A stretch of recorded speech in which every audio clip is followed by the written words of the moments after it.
welcome to Zaar Gossip. Here on board with Musa, Zaar National Publicity Secretary. We're here to answer to some of the questions arising within the Zaar community and from the Zaar people. First of all, on my list, I'd like to ask you about your relationship with the ZDA, as Zaar is well known to be a branch under Zaar Development Association. How can you describe your relationship so far in the pursuit of the struggle of Zaar? Thank you, Oman. I really want to appreciate you for the opportunity to speak on some of these issues. First of all, I want to commend your effort and contributions towards the development of our community. Talking about the relationship between Zayoda and Zedi, we all know Zayoda is an appendage of Zedi, which is the larger association.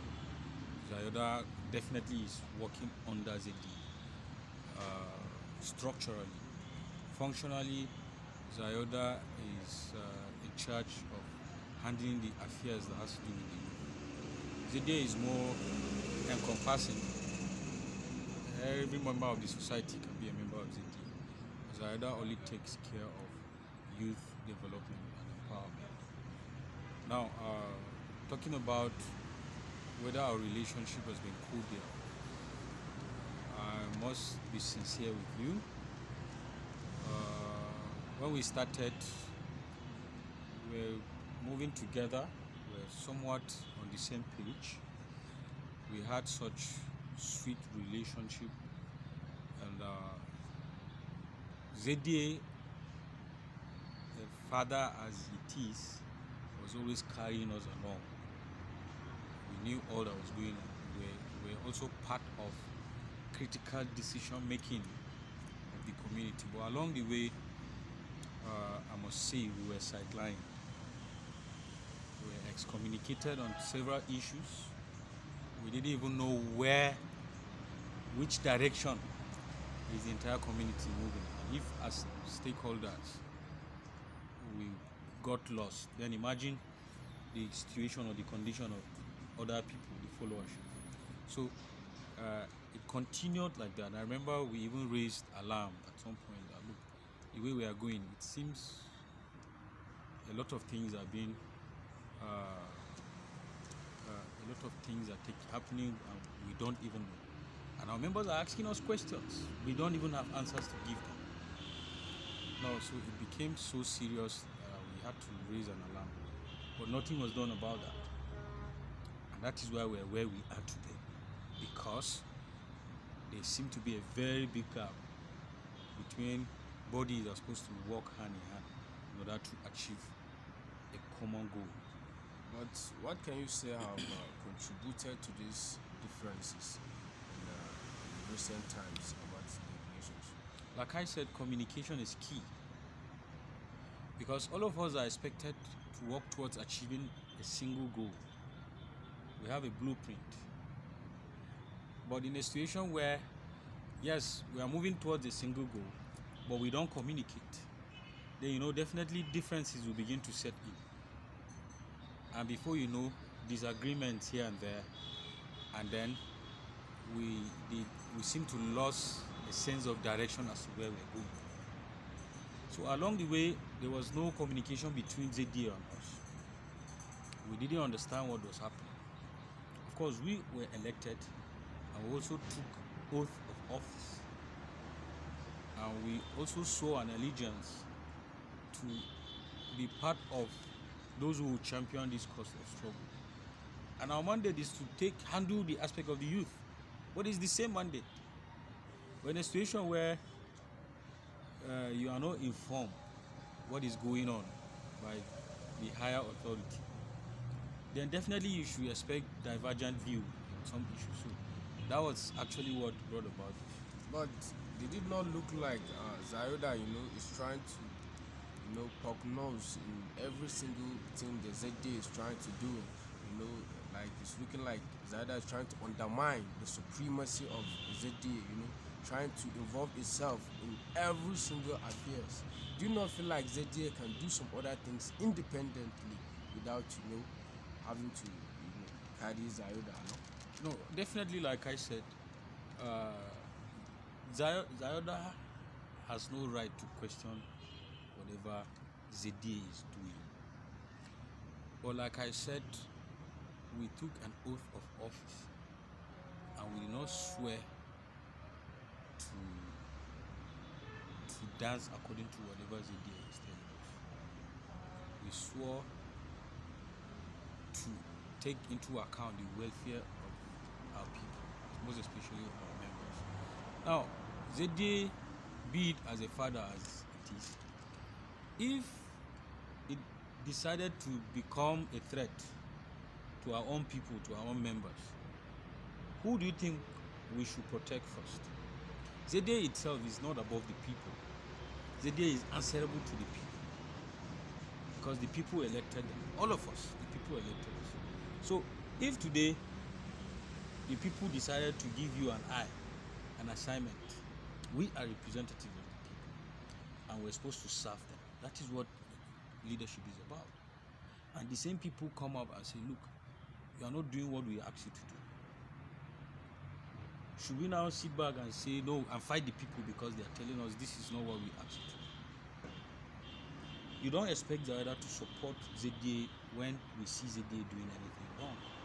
At the same time, if ZDA sees Zaida doing anything wrong, in fact, as a father, he can even punish us more. But we are not punishing ZDA. We are only telling them, look, you need to adjust in some certain aspects because it's becoming a threat to the people. And the welfare of the people must be put first. That's to come first. But it doesn't seem like ZDA recognizes like it's doing something wrong. It just looks like ZDA is doing the right thing. That's what they believe. They are doing the right thing. Zaida also believe they are also doing the right thing, which look almost opposite. In this kind of a situation, who do you think ZDA now should, what do you think ZDA are supposed to do? Since Zaida did not believe, in the path ZDA is taking, and ZDA as a supreme body believe in his path. Now, I thank you for using that word believe. I started by telling you that the whole goal of leadership is service to the people. Now, you and I know who is doing exactly what the people want, who is putting smile on the faces of the people. It's as simple as that. As a leader in Zayoda, are the policies and the decisions that we're taking making our people happy or not? Are the people happy that we're doing what we're doing? Or do we just want to go and put smiles on the faces of some few individuals who think they have money? Between the people, the larger community, and few individuals, who were you elected to serve? Who are you supposed to listen to more? That is what we are talking about. So this is not a wrestling, it's not a battle between ZDA and Zayoda who should take charge. What we are saying is both ZDA and Zayoda are supposed to put the welfare of the people above anything else. If the people are crying and saying, no, the way you are going, we don't want it, ZDA is supposed to come back and listen to the people, just like Zayoda is doing. All right. That being said, there are a lot of issues, concerning Zaar chiefdom, which a lot of people are asking questions about, regarding Zaar chiefdom. A lot of people are saying that the procedures that is being taken is not in correspondence with the constituted law by the state government, and the Ishaq Comr as the Gunzar is not being obedient to these laws and his supporters. What can you say about such? I presume you are referring to the 2011 CHIEFDOM. grateful for that law because up until then, we never had anything like that. And thanks to the administration of former Governor Malay, Dr. Isa Yuguda, who enacted that law. But I hope you know that the Zaar people did not accept that law in its totality, and we are currently in the court of law. The government itself refused to implement the law because there are some parts which they later realized that it's not favorable to them, and they decided to withdraw. On our own part, we also noticed a number of things that was not favorable to us as a people, and I give you an example. The issue of citation, where the headquarters of the chiefdom will be cited. In that law, it states clearly that the headquarters will be temporarily cited in Marti, which our people refused to accept. In that same law, it talks about submission of 3 names and so on and so forth. But we said it has never happened anywhere. As far as chiefdom is concerned, this is not emirate. This is chiefdom. It does not happen anywhere. So you must understand that the people who made this law in the House of Assembly in Bauchi are people. They are not angels. And no law is perfect. That is why laws can be reformed. And so when we saw it, for us it was not convenient. And the people came together and said, no, let's go to court. And that's why we are currently in court. So we have not completely accepted that law. And then talking about, if you even bring the issue of we following the procedures that is enshrined in that bill that states that 3 names must be submitted to the government, it's okay by us. If the government can also come out and implement its own aspect by allowing the place of referendum, which is in white, to be conducted in way which the government refused. So if they want us to be obedient to the law, they should also be obedient to the law. You cannot be disobeying the law and be telling me to obey the same law. But I know seeing it in such a way that we are the one in need of something, so we are the one that need to obey, not the government. You see, that is where a lot of people are missing it. The government is being put in place for the people. It is the government for the people, not the people for the government. Unfortunately, we have turned the whole thing around. As leaders in the government, are we the people supposed to be afraid of our politicians, or our politicians being afraid of us? Because we put them in the leadership position and we decide who goes there and who doesn't. It's quite unfortunate and pathetic that in our situation in Nigeria, it is the other way around.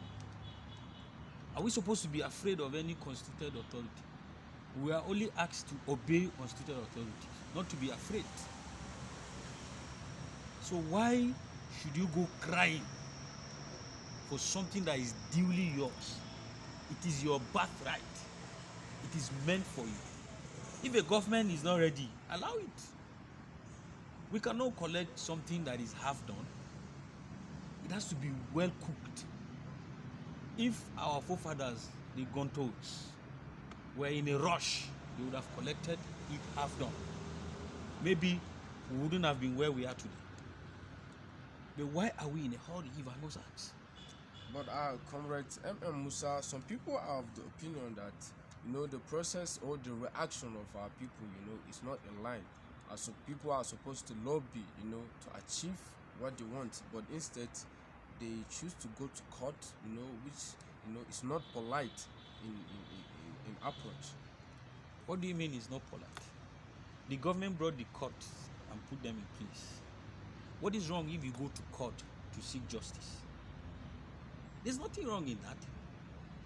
If you're holding something that is mine and you are refusing to give it to me, went to court. What is wrong in that? Or you expect me to carry arms or carry weapon and come and fight you when there's a court of law? We did the right thing, and we have always been law abiding. Unlike what a lot of people have been coming up to portray as if we have not been following the law. We have been law abiding. That's why we always run to court. We have never attacked anybody. We have never even uttered statements. Whenever there's an injustice on us, the next thing we do is to go to court. So who says we have not been law abiding? Who says we have, like what I see a lot of people come up on social media and are making statements and giving an impression as if we are not law abiding people, citizens of Bauchi. Show me where we violated any law. But I can tell you a number of times where the government itself refused to follow court order on this same issue. So don't sit down and be telling me to obey a law that you have refused to obey yourself. But Comrade Musa, some people are saying that Ishaku Comr was selected as a community leader, but whereas he's now parading himself as Zaar. How do you describe such a scenario? This is mere propaganda. The same people that elected him and told us that this was our Zaar are the same people now telling us that he was elected as a community leader. But they were a part of it. And some of them were even coronated into his council. Some of them were given the waziris of Gun. How comes they accepted if he was not Gunza? Oh, so you were given waziri community leader and you never told us. And for 10 years, you accepted him to be your Gunza. You moved with him, you went about with him, you supported him. Some of them even gave him money, gave him cars. And then today you are telling us that he was not the Gunza. But could it be that Ishaku Comr has also contributed, to this kind of issues, that Ishaku Comr have not, taken everybody along, but have also involved in calling other people and to Gunza, referring to them as enemies of the land, and they have to fight back when you are called an enemy.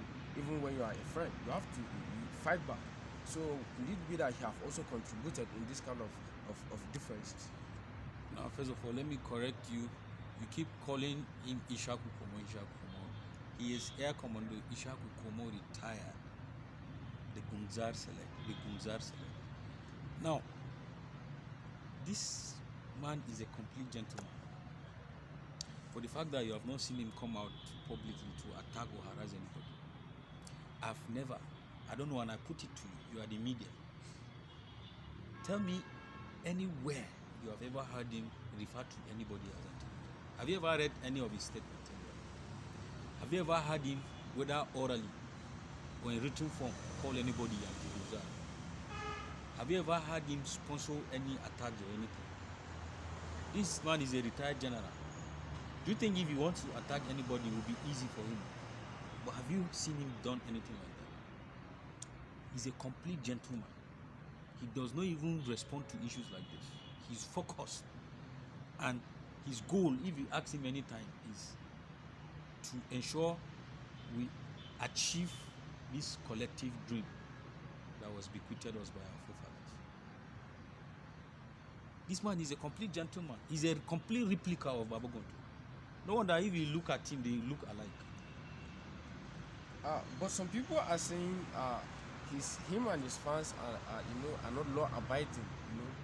They are against, or they regard the government as like enemies, or the government cannot do to their favor. So they decide to take other means, like organizing protests, going to court. While there are other people that are of the opinion that they can be friendly to the government, lobby, use money or influence, and get what they want. There was never any protest organized apart from the one we had recently that was organized by the youth.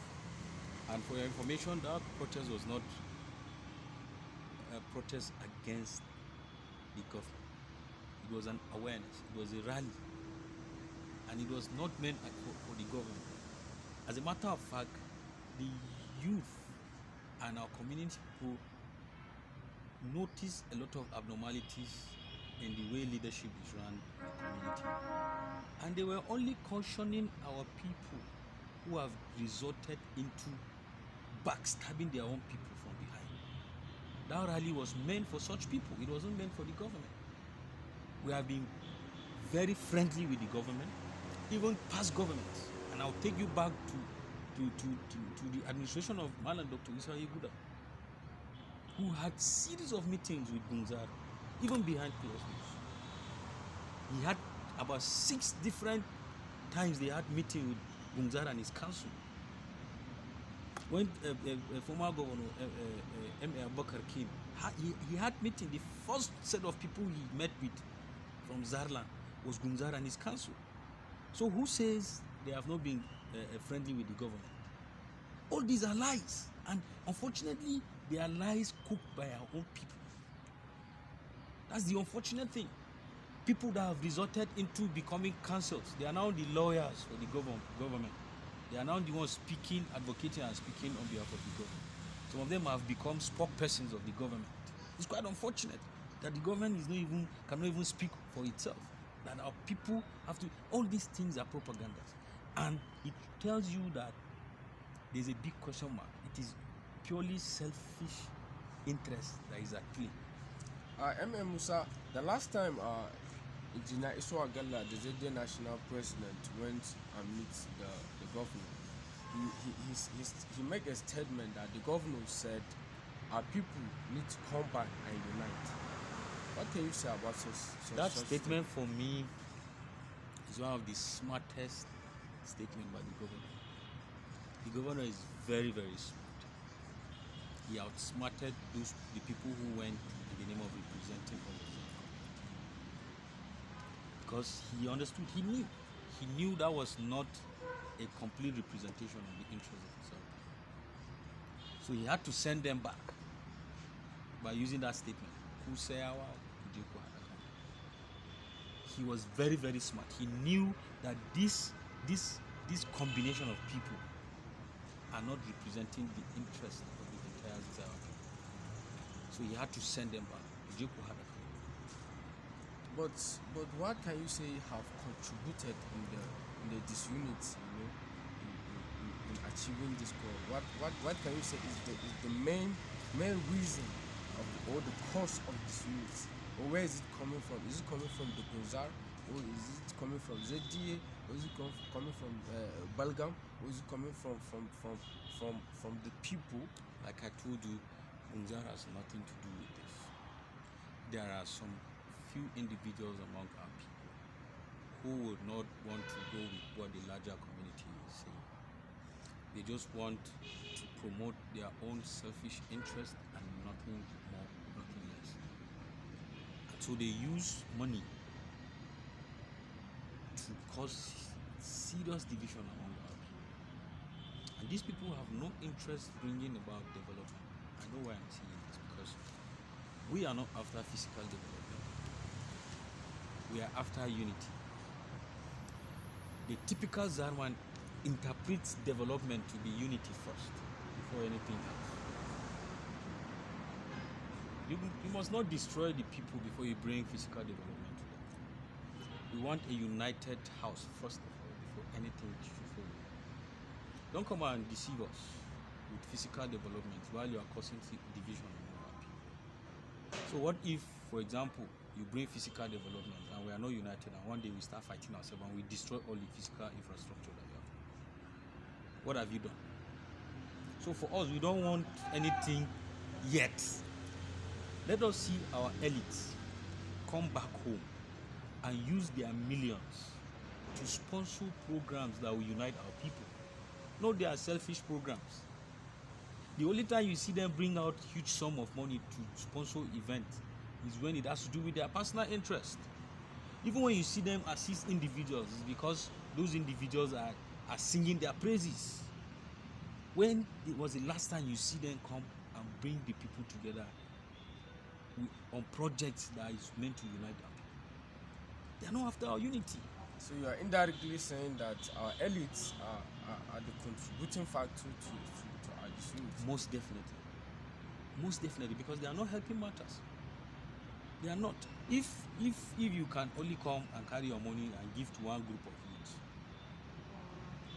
and then I don't know what you tell them, and then the next thing we see is that this group of youth are now harassing another camp, and then you refuse to come and call them to order because we know you came and gave them money, but you didn't call them to order, and then another group does the same thing to another group. Then what have you done? But still, there are a group of people that are saying that they are not aware and they are not part of the selection of Ishaku Comr as Zaar. When you listen to Gumwari during the General Council meeting on Thursday, he said all these are lies. They were there. It was the elite. It was the elites and the youth that even brought about the idea of electing Ishaku. And they partook in the election. The members of Balgam Gonto were present and they partook in the election. And for 10 years, do you mean to tell me that for the 10 years that this thing has lasted, none of them is aware? How is it that nobody came out to protest? For 10 good years, they should stop taking us for granted. For 10 good years, this man stood in the gap, and you supported him. We all saw it. They gave him the support at first. Then what went wrong? Today they are coming to tell us they are not aware. They are giving all manner of excuses. All those things. They should stop taking us for granted. But still, some people are saying they don't mind if any group of people can go to the government and lobby and have any other person as Zaar other than Ishaku Comr. Are you okay with that? No, we cannot accept. It has to be united. It has to be. When the dream was given to us, it didn't come, in divergent views or ways. It is one single goal, and if we are going, we must go with one voice. Thank God, even the governor understands that he's asking us to go and unite ourselves before we come. So the issue of some people going behind doors to go and collect something that is not accepted and agreed by the people, even the current Zaar, for him to have refused to accept that the headquarters will be sited in Mati, that means he knows what he's doing. He's only playing the interest of the larger people, because the people said no, we don't want it, and he said my people have refused. If you had wanted, do you think you would have collected it? But some people are still saying we should have collected instead of Zaarland is everywhere. It must not be in Tifabula. Some people have that. But you and I know that was not what our grandfathers, our ancestors handed over to us. They gave us the headquarters to be in Tifabula and nothing more, nothing else. Unless if you have dissolved or you have decided to go against what started years before now. But all we know is the headquarters of Zaar CHIEFDOM is Tifabula, and that is final. That will be all for today. Once more, welcome to Zaar Gossip. Thank you very much. It's nice time having you here. Thank you very much, Thank you, Mr. Omar.